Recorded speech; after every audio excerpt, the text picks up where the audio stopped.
Eu vou fazer um passeio no livro de Mateus para nós falar, peraí, eu não posso perder esse treinamento, eu preciso aprender a falar de Jesus, eu tenho que fazer parte disso. Vamos dar um passeio em Mateus. Mateus 1, verso 1, já é missionário. Livro da genealogia de Jesus Cristo, filho de Davi, filho de Abraão. A obra missionária acabou de começar. O nome dele é Yeshua, em português variou para Jesus, em espanhol para Jesus, em italiano é Jesus, em francês é Jessi, por aí vai. O nome dele variou, que nem Maria vira Mary, vira Maria, aí vai. O nome dele variou, mas o nome dele é Yeshua, significa o eterno salva. E ele é o Cristo, ele é o Messias. Ele não é só ungido. Se ele fosse só ungido, ele seria que nem Moisés, que nem Elias. Ele é muito mais do que ungido. Esse Cristo que é ungido, ele é singular. Esse Cristo que é ungido nas Escrituras, ele é Emmanuel, Deus conosco. Esse Cristo das Escrituras é o eterno. Quando Deus disse que ia levantar João Batista para preparar a vinda dele, o Senhor disse em Isaías 40, verso 3, que a voz que clama no deserto, preparando o caminho de Yahvé, o caminho do eterno. Esse é o nome dele, Yeshua, o eterno que salva. Os reformadores pegaram as consoantes de Yahvé, colocaram as vogais de Adonai e virou Jeová. Então nós usamos Jeová para cá, Jeová para lá. Eu pessoalmente não uso Jeová, eu não gosto de usar Jeová, eu gosto de falar Yahvé, porque tem um manuscrito antigo que mostra, faltava só uma vogal. Então tinha um manuscrito antigo que dá para entender que é Yahvé e não Jeová. Não que Jeová esteja errado, porque é um nome adaptado, mas com o significado correto. Mas eu prefiro não usá-lo, porque o nome dele é Yahvé, Yahué, o eterno que salva. Ele é o Cristo. O Cristo nasceria de uma virgem, de maneira milagrosa, sem o sêmen humano, sem o sêmen masculino, é milagre, mas muito mais do que isso. Nascido em Maria, sem pecado, ele é o imaculado Cordeiro de Deus que tira o pecado do mundo. Só 2 homens na história não tinham pecado: Adão até pecar e Jesus. Todos os demais eram pecadores, porque ele era sem pecado, ele era imaculado, ele podia ser, como diz Isaías, transpassado pelas nossas transgressões, moído pelas nossas iniquidades.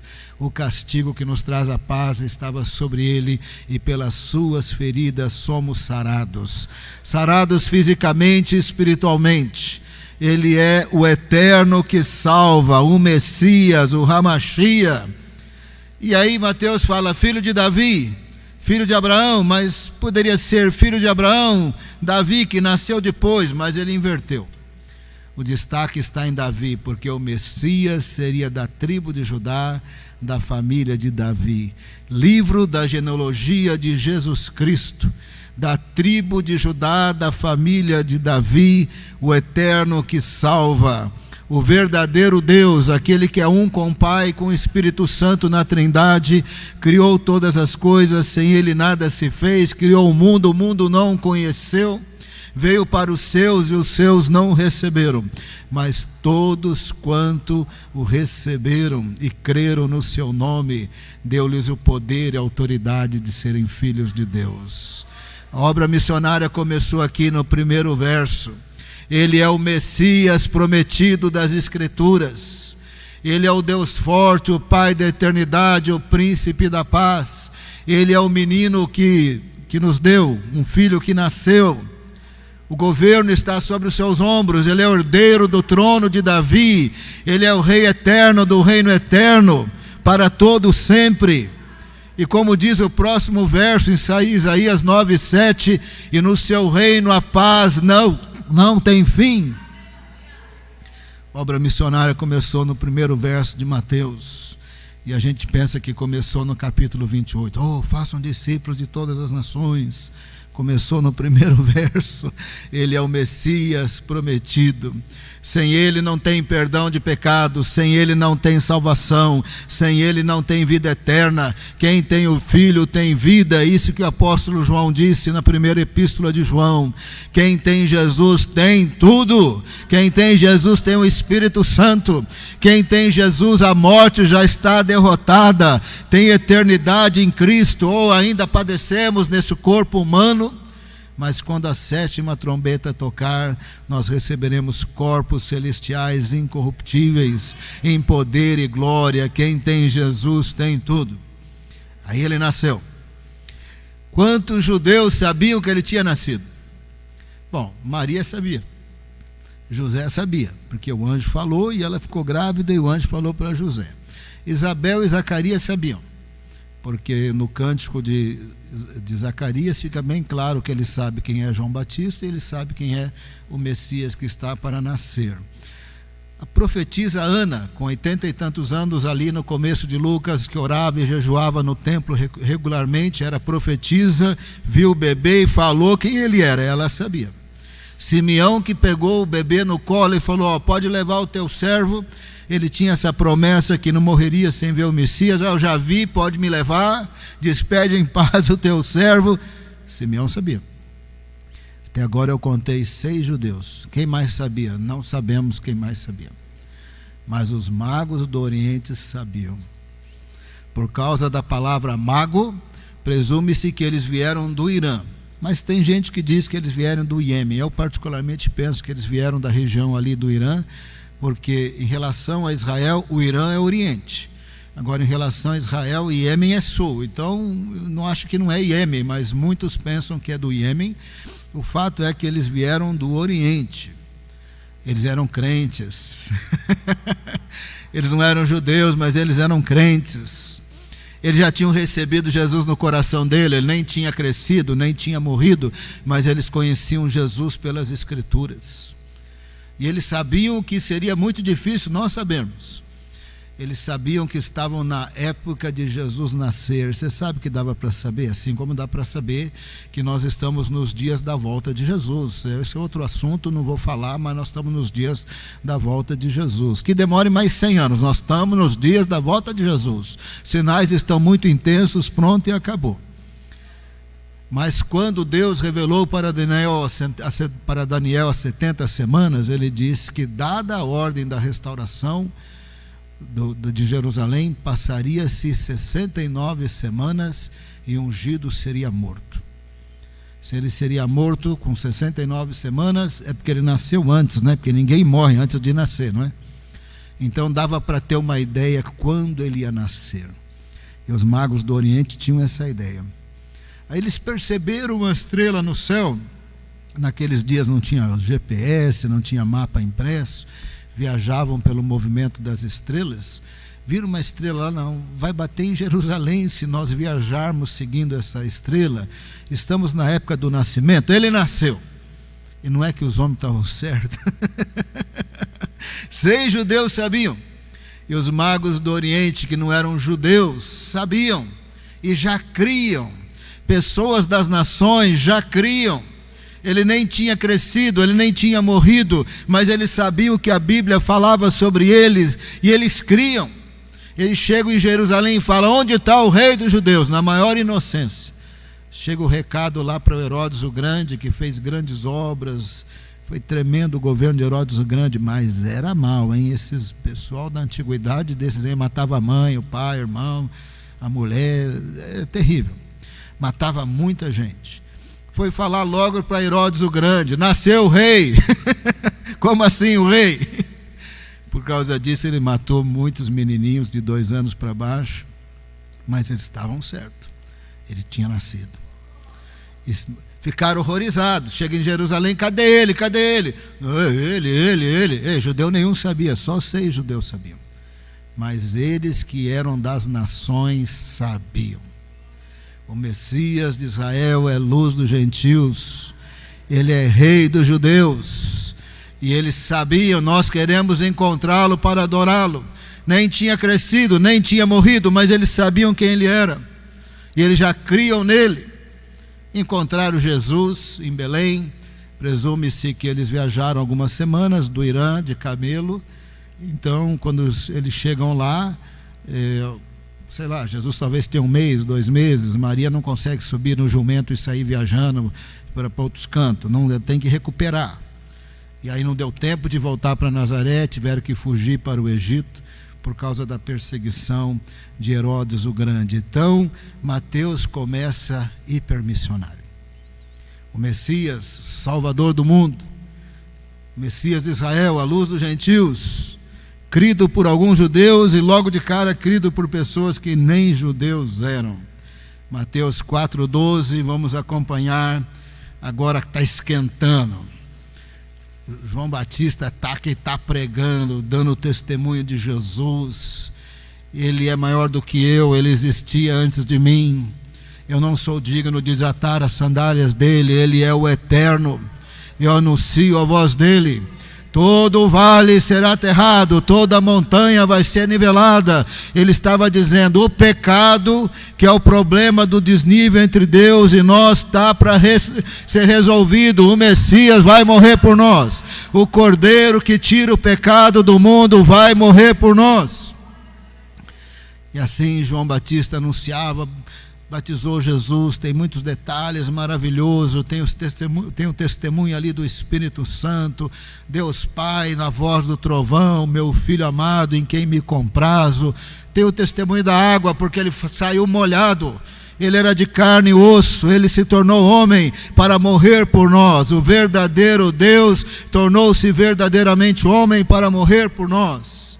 Está ali esquentando e João Batista está preso. E de repente Jesus fala, está na hora de eu subir para Galiléia de novo, para cumprir o que diz o profeta Isaías. Mateus 4,12. Ouvindo, porém, Jesus que João fora preso, retirou-se para Galiléia, estava ficando tenso. E deixando Nazaré, onde ele havia sido criado, foi morar em Cafarnaum, situada à beira-mar, nos confins de Zebulon e Naftali, 2 tribos do norte, para que se cumprisse o que fora dito por intermédio do profeta Isaías: terra de Zebulon, terra de Naftali, caminho do mar, além do Jordão, Galiléia dos gentios.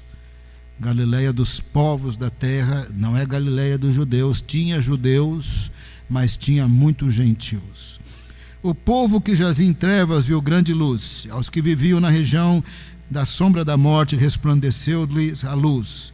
Daí por diante passou Jesus a pregar e dizer: arrependei-vos, porque está próximo o reino dos céus. Para cumprir o que o profeta Isaías disse, ele desenvolveu a maior parte do seu ministério no norte de Israel, Galiléia dos gentios, que desde os dias ali de Amós, daqueles dias que o império assírio conquistou o norte de Israel, e segundo os profetas do Senhor, o reino do norte ia ser levado cativo para a Síria, até onde nós sabemos nunca mais voltaram, mas pessoas do norte haviam se mudado para o sul e se misturaram com Judá. Mas as tribos do norte desaparecem, como os profetas haviam dito.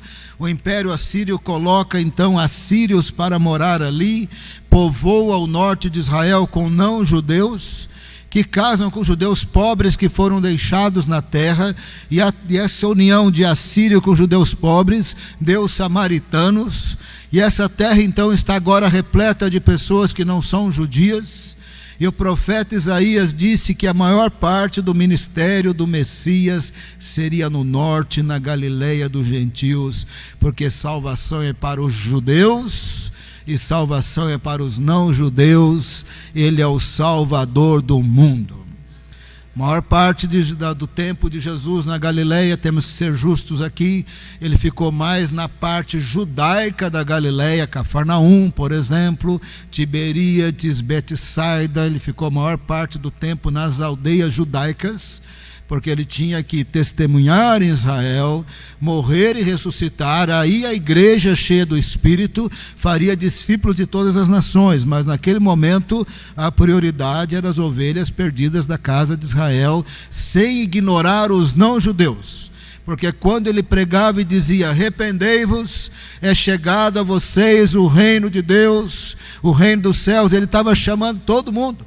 E quando nós lemos a Bíblia, sabemos que a fama dele percorreu, pessoas da Decápolis foram até Jesus, pessoas da Síria foram até Jesus, os fenícios, que são hoje os libaneses, foram até Jesus, pessoas do sul, bem além de Jerusalém, onde é a Jordânia hoje, foram até Jesus, romanos foram até Jesus, e ele dizia para todos eles: arrependam, o reino de Deus chegou. A porta do reino é Jesus. Quem o confessa como Senhor e Salvador está perdoado. Quem o confessa como Senhor e Salvador se torna filho de Deus. Quem o confessa como Senhor e Salvador recebe o Espírito Santo. Quem recebe o Espírito Santo é filho de Deus, é salvo, está no reino de Deus, nasceu de novo espiritualmente. É filho de Deus espiritualmente. Ninguém nasce duas vezes biologicamente.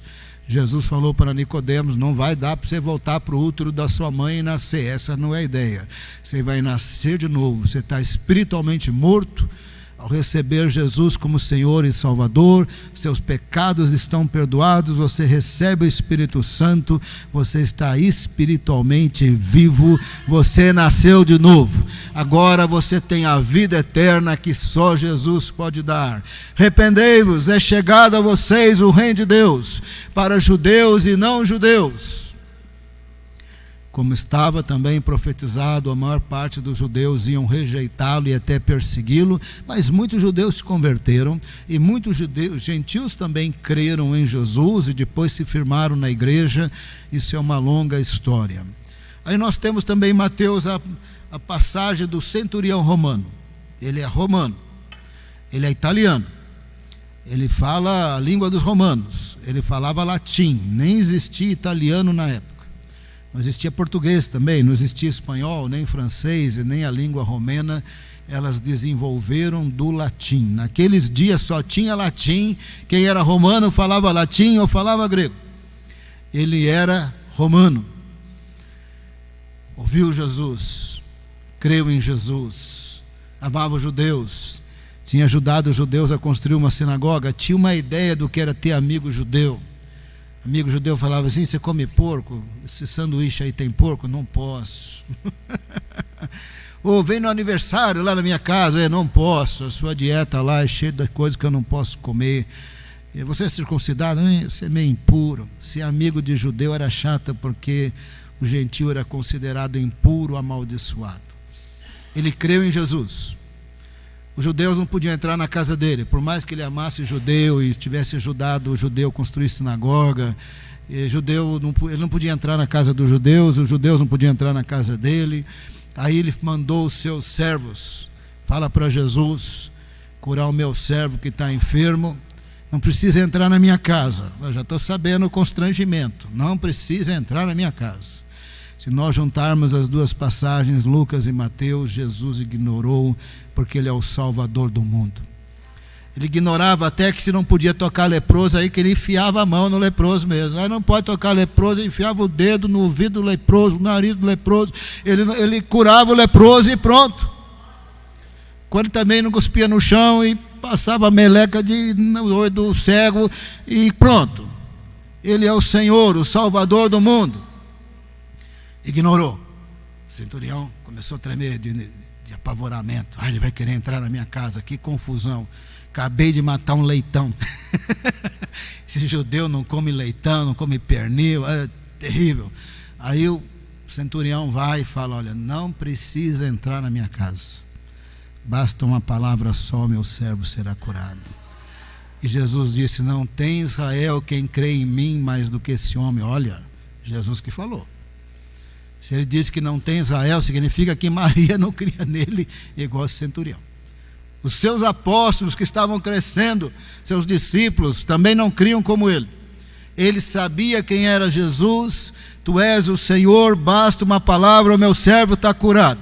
O senhor não precisa entrar em casa, está assando leitão, o senhor é judeu, fica para o lado de fora. Basta uma palavra e o meu servo será curado.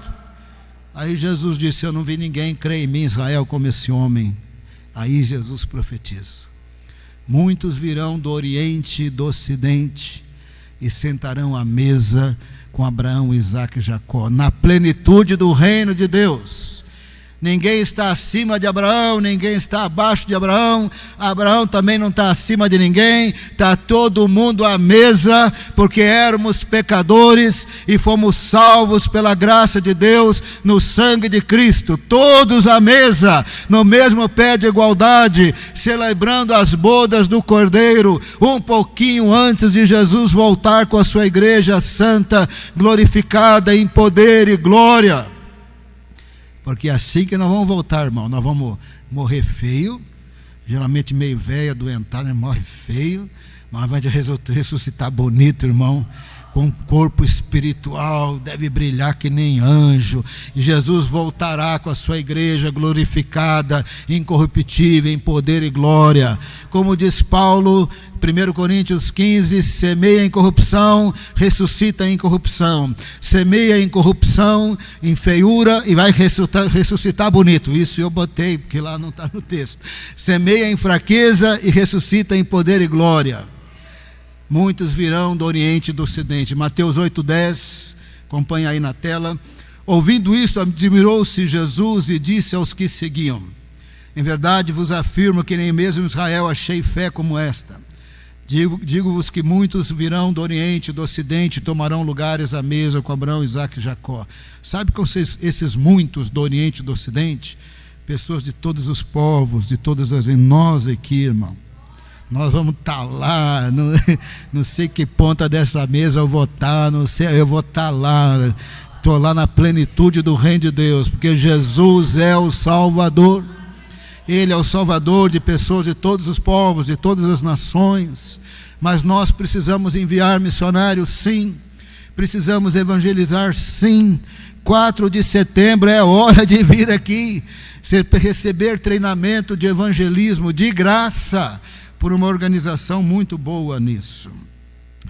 Mateus 9, eu vou só citar: roga ao Senhor da seara, a seara é grande, os trabalhadores são poucos, o campo todo é o mundo. É missionária também essa passagem. Mateus 13:37, eu só vou ler. E ele respondeu: o que semeia a boa semente é o Filho do Homem. Mateus 13:38. Mateus 13:38. O campo é o mundo, a boa semente são os filhos do reino, os joios são os filhos do maligno. O campo é o mundo. Ele é a luz dos gentios. Ele salvará pessoas de todos os povos, tribos, línguas e nações. E aqui no nosso quintal Ele quer nos usar como evangelistas, e outros irão para outros lugares do mundo, segundo o chamado de Deus e a confirmação do Senhor. Mateus 10, ele vai dizer para os discípulos: olha, vocês vão agora fazer essa campanha evangelística de curto prazo, mas vocês priorizem as ovelhas perdidas da casa de Israel. Parece que ele está dizendo: não evangelize os não gentios. Não, ele estava evangelizando os gentios toda hora. As multidões tinham gentios toda hora. Ele curava cego judeu, cego não judeu, toda hora. Ele curava servo de centurião romano, filha de mulher sírio-fenícia, toda hora. Ele estava tocando judeus e não judeus. A prioridade daquela viagem era a casa perdida, as ovelhas perdidas da casa de Israel, porque ele é o Messias de Israel. Ele tinha que testemunhar Israel, morrer Israel, ressuscitar Israel. Aí o Espírito Santo seria derramado sobre a igreja para fazer discípulos de todas as nações. Então não era a hora ainda. Mas ele não excluiu. No que ele continuou falando, Mateus 10, 18, no que ele continuou falando, por fim ele disse: chegará a hora dos gentios, que a igreja cheia do Espírito Santo falará de Jesus para os gentios. Mateus 10, 18. Por minha causa serei levados à presença de governadores e de reis, para servir de testemunho a eles e aos gentios. Jesus deixou claro mais uma vez: as nações, o evangelho vai chegar para os não judeus. Palavra gentios, em português, praticamente a gente só usa na Bíblia, né? Ou a gente usa com o final de L para querer dizer que a pessoa é educada. Mas nós não falamos gentios para nos referir a não-judeus. A gente não usa essa palavra no dia a dia do nosso português. Ali no grego, é a palavra gentios, está no plural, é a palavra etne, significa povos. Grupo etne de etnia, grupos étnicos específicos, com línguas específicas, culturas específicas. Por exemplo, ali na Bolívia, eu acho que tem 27 etnias, não é? 36 etnias, com línguas distintas e culturas distintas. Que no Brasil tinha, se eles não aportuguesaram muito, as tribos, tinha 258 tribos, com línguas distintas e culturas distintas. Jesus disse: o evangelho vai chegar às etnias da terra. Esse evangelho não é aos países da terra, chegará também, mas não foi isso que ele disse, nem existia países. Ele também não disse estados modernos, que é coisa recente da história. Ele falou etnias. Este evangelho do reino será pregado por todo o mundo como testemunha às nações, lá no grego as etnias, então virá o fim. Ele não excluiu os gentios em Mateus 10, 18. Aí tem Mateus 10, 14, está esquentando de novo. Mas como eu gosto dessa passagem, fico orgulhoso de Jesus. Mateus 12, 14. Mateus 12, 14. Retirando-se, porém, os fariseus, conspiravam contra ele sobre como lhe tirariam a vida. Se você vai lendo os evangelhos prestando atenção, o negócio está tenso, mas não tem decisão nenhuma de matar. Agora eles têm a decisão. Eles se reúnem e falam: não, vamos matar. Ele não sabe se vai dar pedrada, sapatada na cabeça, mas nós vamos matar. Eles decidiram que eles iam matar Jesus. Matar Jesus estava complicado, ele estava famoso. Era difícil agarrá-lo, era difícil acusá-lo. Você sabe como é que ele foi morto, né? Quando ele vai para Jerusalém, sabendo que ia morrer, e ele tem um traidor que vai dizer aonde que eles passavam a noite, ao céu aberto, no Getsemane. Então chegou os soldados, ele falou: sou eu mesmo, pode me levar. Pedro cortou a orelha, botou a orelha no lugar na mesma hora do Malcolm e disse: olha, se fosse para me livrar daqui, eu rogaria ao Pai, o Pai mandaria legiões de anjos. Eu diria mais: se fosse para se livrar daquela hora, bastava ser transfigurado, como no Monte da Transfiguração, ninguém agarrava ele mais. Se fosse para se livrar daquela hora, bastava subir aos céus, que nem Elias. Para isso ele veio para morrer pelos nossos pecados. Ele é o Salvador do mundo. A coisa está quente. Retirando-se, porém, os fariseus conspiravam contra ele sobre como lhe tirariam a vida. Que eu fico orgulhoso de Jesus, mas vocês não imaginam. Mas Jesus, sabendo disto, afastou-se dali, e muitos o seguiram, e a todos ele curou. Você quer me matar? Você quer me matar? Vocês não querem? Vocês não me querem como Senhor, Salvador? Vocês não querem salvação? Tem gente que quer. Virou as costas sem falar uma palavra e saiu curando todo mundo.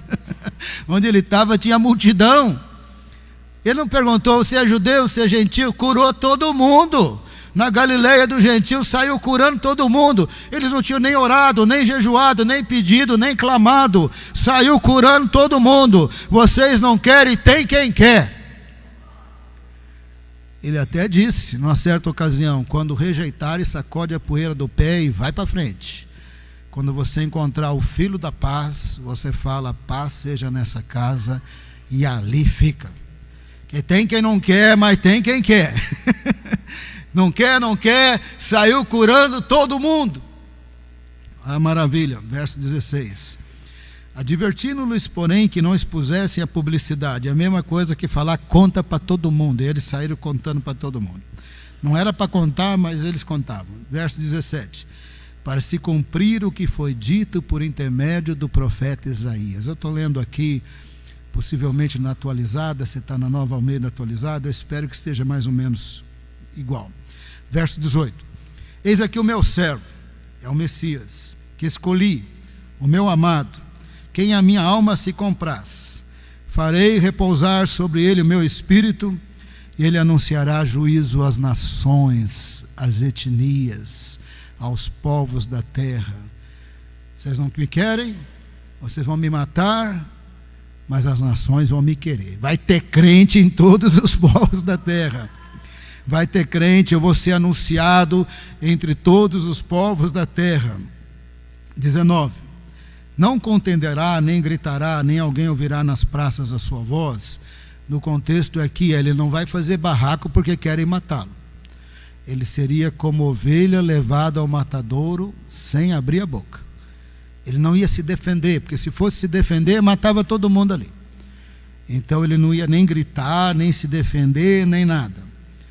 Lendo aqui numa versão mais antiga, não esmagará ou quebrará a cana quebrada ou o caniço quebrado, nem apagará a torcida que fumega ou o pavio que está fumegando, até que faça vencedor o juízo. E no seu nome esperarão os povos da terra. Que nós acabamos de ler, profetizado por Isaías. Sabe o que não tem valor? Uma lamparina que o pavio está fumegando. Não tem valor nenhum, não incendeia nada. Sabe o que não tinha valor? Um caniço quebrado. Com caniço, eles faziam telhado. Eram, sabe aqueles arbustos assim bem compridos? Eles faziam telhado. Eles faziam assento de cadeira. Eles faziam pavio de lamparina. Mas se o caniço tivesse quebrado, não tinha valor nenhum, jogava fora. Isaías disse: o Messias não vai jogar fora o que tiver quebrado. O Messias não vai jogar fora o pavio que fumega. O Messias não vai rejeitar os gentios que são menosprezados e rejeitados pelos judeus. Os judeus que querem me matar, mas os gentios vão me querer. Isaías disse que ele seria encontrado por aqueles que nada sabiam dele, por aqueles que nada o buscavam. Os gentios não estavam buscando. O evangelho foi para as nações, e as pessoas foram se convertendo, e estão se convertendo até hoje. E o Messias não rejeita o que está quebrado, sem valor.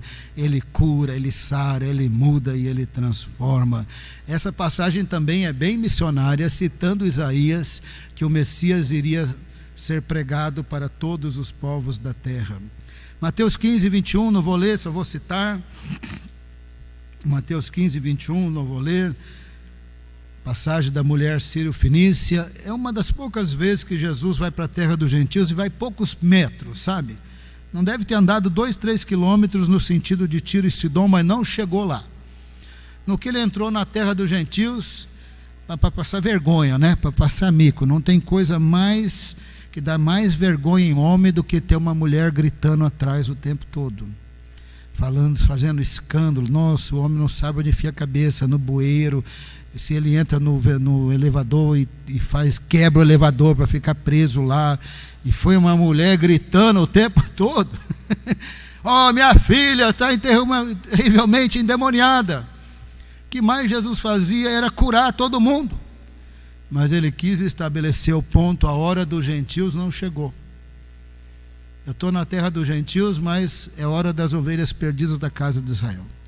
Eu ainda não morri, eu ainda não ressuscitei, eu ainda não roguei ao Pai que enviou o Espírito, eu ainda não fui. Ele disse: é melhor que eu vá, porque se eu não for, eu não enviarei o Espírito, o Consolador, mas se eu for, eu o enviarei. Eu ainda não roguei ao Pai que não enviou, eu também não enviei, não é a hora. Olha, também eu não posso pegar o pão dos cachorrinhos e dar o pão dos filhos e dar para os cachorrinhos. Não, mas os cachorrinhos comem as migalhas, caiu no chão, ele vai lá, lambe. Não é a hora, mas o Senhor pode fazer. Você está fazendo, o Senhor vem fazendo. Já curou o filho, já curou o servo do centurião romano. O Senhor já fez um monte de coisa lá na Galileia dos gentios com gentios. Agora encrencou com a minha filha. Os cachorrinhos comem as migalhas. Jesus disse: grande é a tua fé. E a moça foi liberta do demônio. Mais uma vez, é uma passagem missionária, porque apesar da resistência, eu diria resistência aparente, Jesus só estava estabelecendo que tem uma cronologia aí, e não havia chegado ainda o momento, mas ele mesmo que não havia chegado o momento, ele é o Salvador do mundo, ele atendia. O Gadareno estava xaropão, né? Botava roupa nele, ele rasgava. Botava corrente, ele arrebentava. O gadareno era doidão. Os gadarenos, né? Jesus vai para a terra dos gadarenos, é o outro lado do mar da Galileia. Tinha um abismo, está lá até hoje.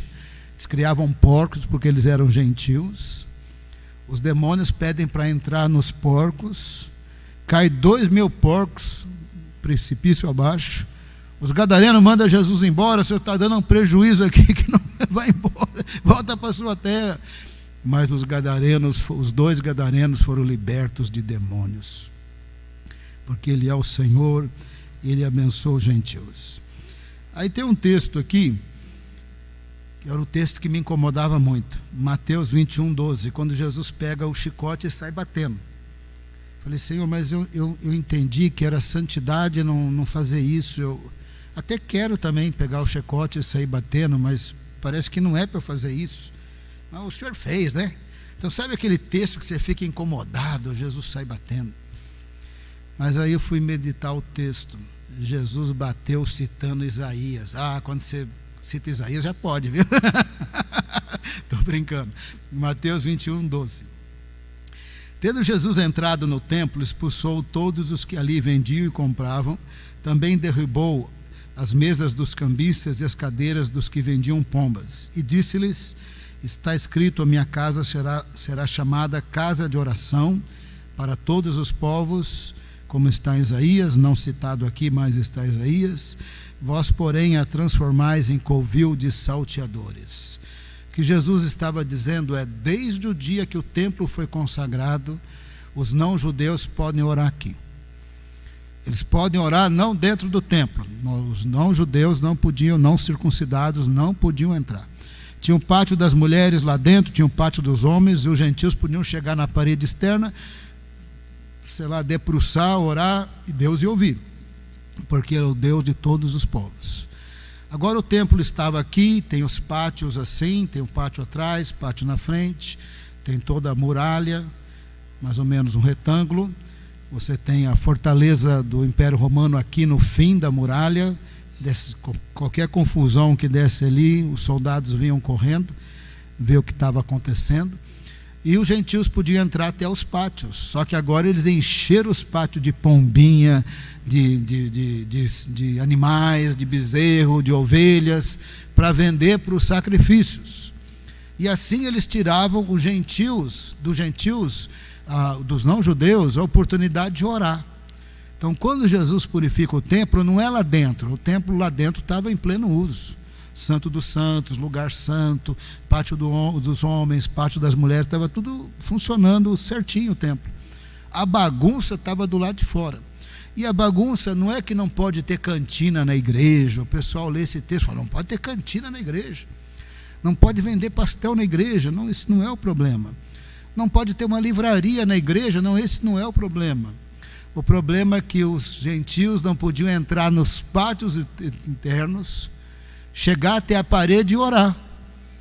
Mas o templo, desde o dia que Salomão orou, e Deus respondeu a oração, Deus disse, ouvi a tua oração. E ali tinha vários pedidos. Um dos pedidos é, se o estrangeiro ouviu falar do teu braço forte, vier aqui orar, ouve tudo o céu. Então era a casa de oração de todos os povos. Quando Deus disse, ouvi a tua oração, era a casa de oração de todos os povos. Ainda que o gentio orasse para o lado de fora. Mas ele podia lá orar. E Deus falou, eu vou ouvir a oração feita nesse lugar, desde que as condições pedidas por Salomão fossem atendidas. Se o povo se arrependesse e buscasse a Deus. Aí Deus continuou, se o meu povo, que se chama pelo meu nome, segundo você pediu, se humilhar e orar, se arrepender dos seus maus caminhos, eu vou ouvir do céu. Então estava incluído os gentios e não gentios. Jesus, na verdade, está purificando o templo para dizer, o Deus de Israel é o Deus de todos os povos. Ele ouve a oração de pessoas de todos os povos, e vocês estão excluindo os povos, mas eles não estão excluídos. E Jesus também estava indicando que o templo ia cair e não ia precisar mais. Ele falou no particular, não vai ficar pedra sobre pedra. O templo foi construído por Herodes o Grande na engenharia do Império Romano. As pedras tinham toneladas e vai, era maravilhoso. Ele havia revestido o templo de ouro por dentro, era maravilhoso. Jesus disse: não vai ficar pedra sobre pedra, não precisa mais do sangue de animais, ele morreu por nós na cruz. Não precisa mais do sacerdócio de Arão, ele é o sacerdote segundo a ordem de Melquisedeque, ele não envelhece, ele não morre, ele é eterno, ele não precisa ser substituído. Como diz os Hebreus, ele vive para interceder por nós. Caiu, está no chão, que quem falou foi Jesus, está há tantos séculos no chão. Caiu no ano 70 e está no chão, porque Jesus disse: não ficará pedra sobre pedra, está no chão. Os evangélicos, em modo geral, torcem muito pela reconstrução do terceiro templo. Falaram: se reconstruir, reconstruiu, mas não me pede para eu orar por isso, não me pede para eu dar dinheiro para isso, porque eu não vou reconstruir templo para matar animal depois que Jesus morreu na cruz pelos meus pecados.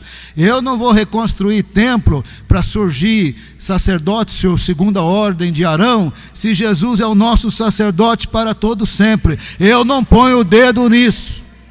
Se o anticristo reconstruir, é problema dele. Se Israel reconstruir, é problema dele. O meu problema é andar com Jesus, o meu Senhor, meu Salvador e o meu Cordeiro e o meu sacerdote.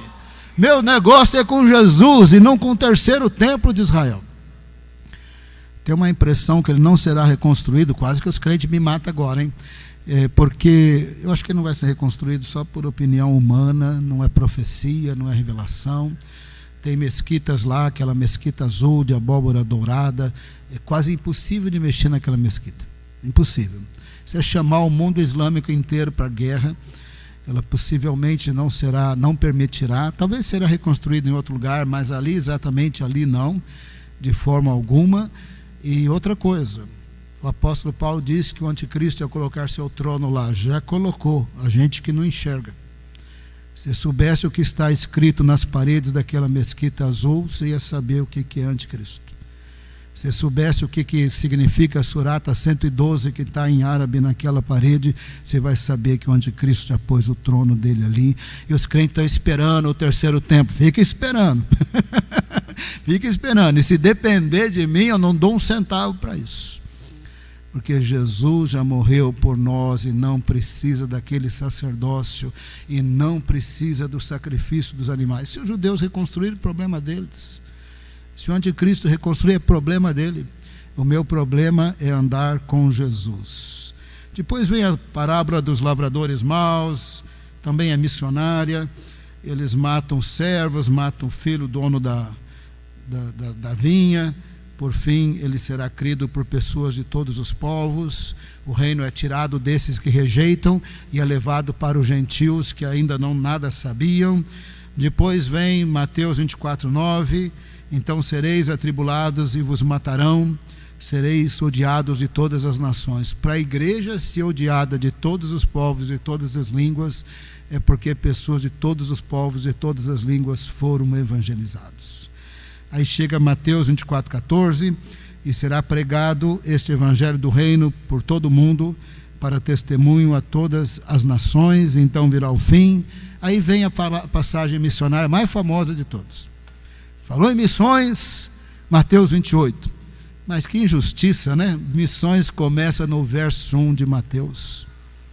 A obra missionária está em todos os evangelhos, está nos profetas. E a gente pensa que é um verso, 2 versos, 3 versos. Jesus, aproximando-se, Mateus 28:18, disse: toda autoridade me foi dada no céu e na terra. 19. Ide, portanto, e fazei discípulos de todas as nações, batizando-os em nome do Pai, do Filho e do Espírito Santo, ensinando a guardar todas as coisas que vos tenho ordenado. Eis que estou convosco até os confins aí, até os últimos séculos, até o fim dos tempos. Ele está conosco. Por que fizemos esse passeio em Mateus? Porque o Senhor é a luz dos gentios, o Salvador do mundo. Para você entender por que nós treinamos missionários e enviamos missionários no Vale da Bênção, porque tem tantas organizações treinando e enviando missionários, porque Ele é o Salvador do mundo. Mas para você entender também por que nós fazemos culto nas casas, e quanto mais casas quiserem cultos, convidando os vizinhos, mais cultos nós faremos, porque nós queremos falar de Jesus onde nós estamos. Você pode abrir sua casa, convidar sua família, convidar os vizinhos, e a gente faz uma palavra evangelística rápida lá, ora pelas pessoas, porque Ele é o Salvador do mundo. E também gostaria muito que vocês entendessem, porque eu gostaria muito que vocês fizessem o treinamento de evangelismo, 4 de setembro, das 9 às 12, só tem que preencher o link, a gente envia, é gratuito, e vai ser muito bom, vai ser muito abençoado. Quem quer falar de Jesus aqui com poder, recebereis poder ao descer sobre vocês o Espírito Santo e sereis as minhas testemunhas. Vamos ficar em pé? A gente quer poder, tem que pedir, porque Jesus mandou esperar e eles esperaram em oração e receberam. Então vocês que levantaram a mão, vocês têm que orar também, não pode ser só eu. Quando eu estiver orando, você tem que fazer aquele barulho de oração. Senhor, eu quero receber poder para ser testemunha de Jesus. Eu quero receber poder para falar de Jesus. Eu quero receber poder do Espírito para ter vida santa. Você tem que fazer essa oração enquanto eu oro. Não pode só ouvir a minha, porque o Senhor dá poder, mas nós temos que pedir. 1, 2, 3, vamos orar? 1, 2, 3, começa a orar, eu vou orando também.